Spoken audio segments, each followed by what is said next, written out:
My friends, fellow skeletons, and dear Dark Souls community, my name is Sol, also known as SolTheCleric, the Dark Souls Pacifist, and welcome to my true Pacifist run of Dark Souls 2.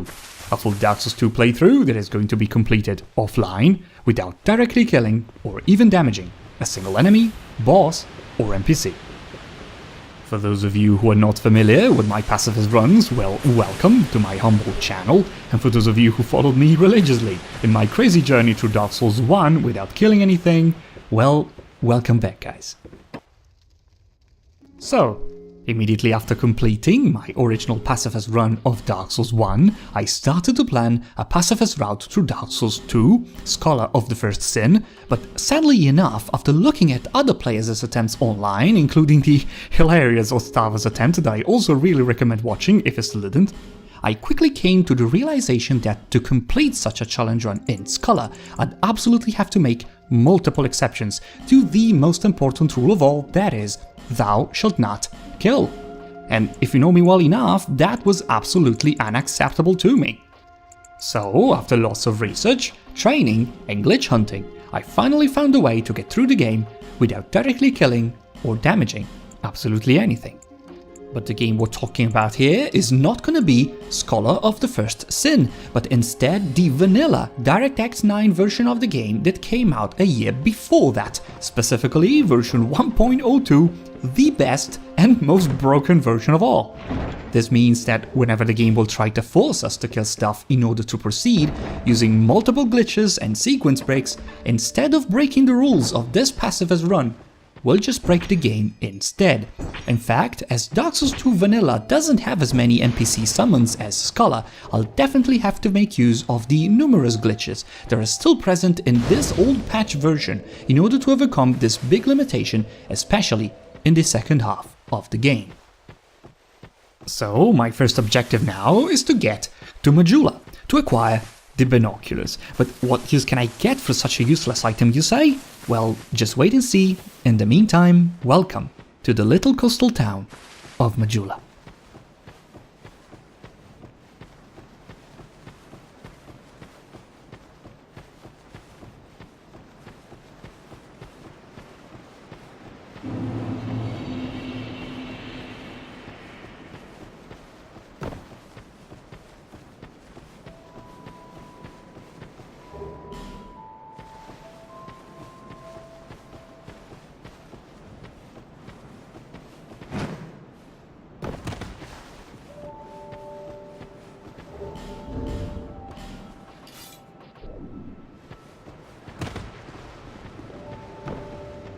And well, as you can see here, this is the first glitch that I'm going to use, the infamous Bino Boost. By equipping the binoculars in the left hand, zooming in while rolling and attacking at the same time, and then releasing the zoom button in the last frames of the roll animation, our character will be able to achieve some pretty ludicrous speed for a short amount of time. And this glitch will be extremely useful throughout the whole run, and I'll be using it pretty much constantly. Contrary to most games in this series, Dark Souls 2 doesn't start with a mandatory boss fight, and even if this will definitely cause a much slower start for this run than I had wished for, I will surely take this chance to gather quite a few items that I can take advantage of in the early game, and some of them are located right here in Majula. This will definitely pay off though, and especially against our first boss. You'll see in due time. Also, as some of you I'm sure might have noticed, grass is sometimes not rendered properly, and this is due to the fact that I'm running this game on Linux through the Wine compatibility layer, and even though Scholar of the First Sin runs flawlessly on this machine, this specific old patch version of Dark Souls 2 Vanilla does suffer from this minor visual glitch. This won't definitely be a problem though, especially later in the run where grassy areas are pretty much nowhere to be found. I see it as a small price to pay for pacifism. Are you the next monarch? Go. There. Is that a However,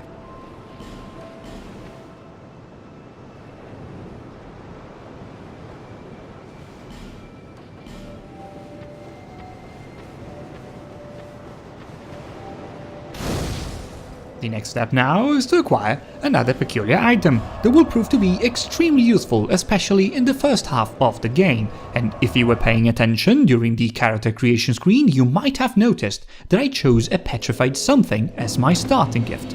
And now I'm going to trade that same item to Dinah and Tillo for a chance of obtaining the elusive, to say the least, Chandlers Trident, a weapon that will give our character the ability to buff NPC summons to increase their damage, and this will prove quite useful in multiple boss fights. The problem is that this drop is not guaranteed to exclusively be the Trident, and if you thought that I got extremely lucky getting it here on the first try, you're sorely wrong, as I've actually restarted the run multiple times in order to get it. How many? Well, just more times than I'm willing to admit. Let's just say more than 20 and just leave it at that and never talk about it again. That was not fun, I assure you. That was not fun at all.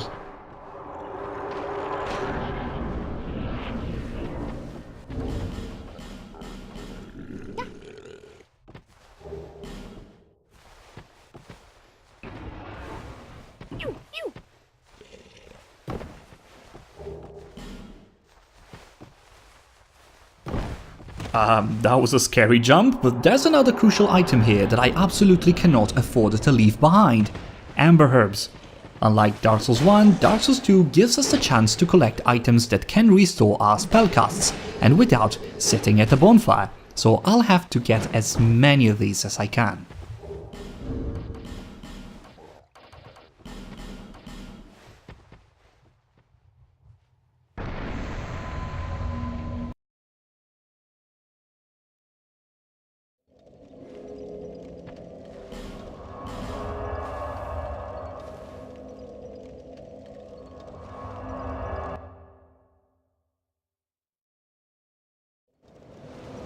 So, the next step now is to collect at least 2000 souls to be able to buy the best great shield available for purchase in the early game, and so the next destination is going to be the Forest of the Fallen Giants, and getting there is going to give me enough time to finally explain to you the rules of this run in detail. So, the rules are simple. Rule number 1. Thou shalt not kill. Enemies, bosses and NPCs can only be killed by other enemies, bosses, NPCs, themselves, gravity, the environment, or passive items. What are passive items? We'll talk about them in a second. Rule number 2.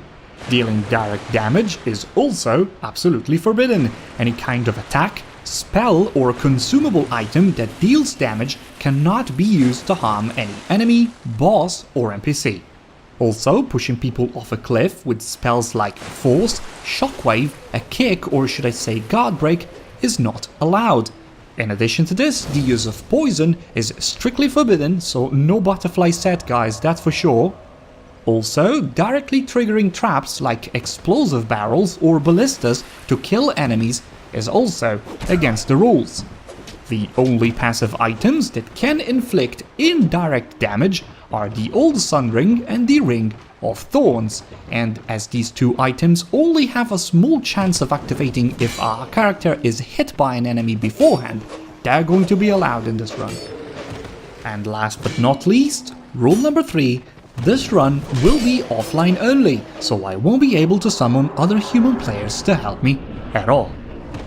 The main goal of this challenge run is to finish the game and defeating all the bosses that I can, even optional ones, while still not technically killing any of them.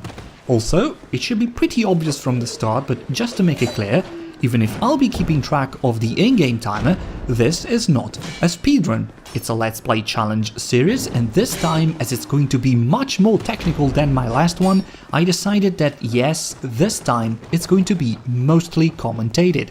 In fact, I plan to explain to you in detail every glitch, exploit and gameplay decision that I'm going to make throughout the whole run, so that hopefully many of you guys, Dark Souls 2 veterans or not, will find that entertaining all the same. So, while I'm here, I'm going to progress the questlines of a few NPCs in the area: Melentia, the merchant hag, Kale, the cartographer, and Pate, the slimy rat, if Creighton is to be believed. And while I'm at it, I'm also going to get the secret treasure of this place, which will turn out to be our character's main stuff in a pretty unconventional way. We'll see that in a bit. In the meantime, welcome to the Forest of the Fallen Giants.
What?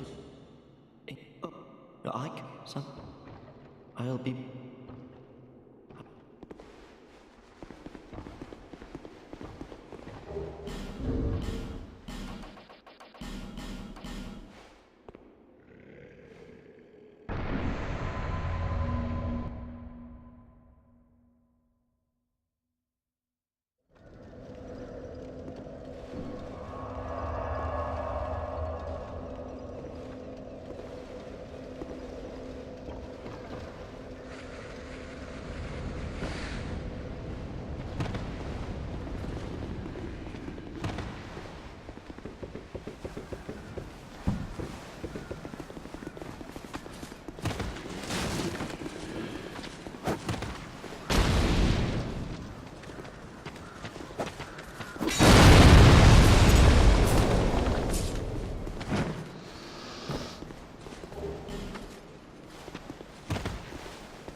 Hello? Well, be careful.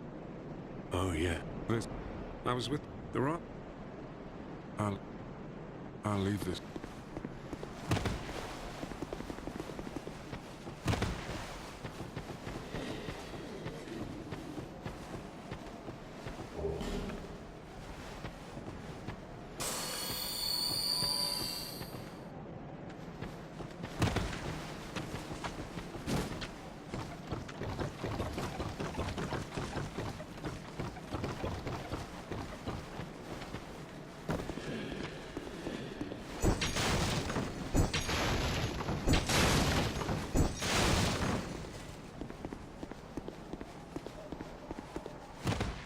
If you get into Pate's trap from behind by smashing the cart, the AI of the 3 royal soldiers guarding the illusory wall will be deactivated, giving you the chance to loot the treasure very easily.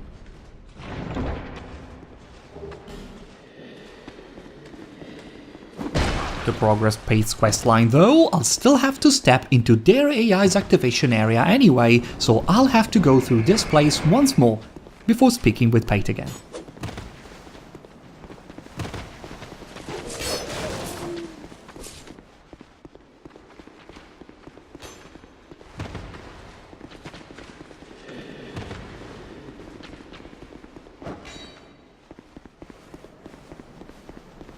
There we go. Well, fate could now in theory be summoned for the last Giant's boss fight, but at this point in the game, even if it's normally the first boss to be fought in a casual playthrough, we're still totally no match for him in this Pacifist run. We'll come back for him, rest assured, but not until much later.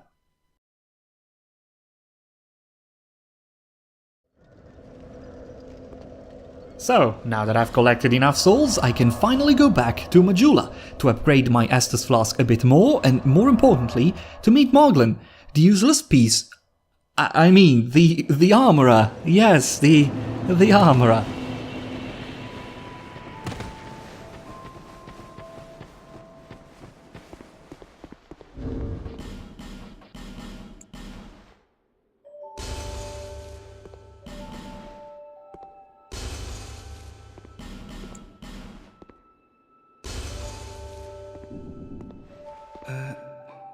So I could... Thanks very much.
Is that a ship? However...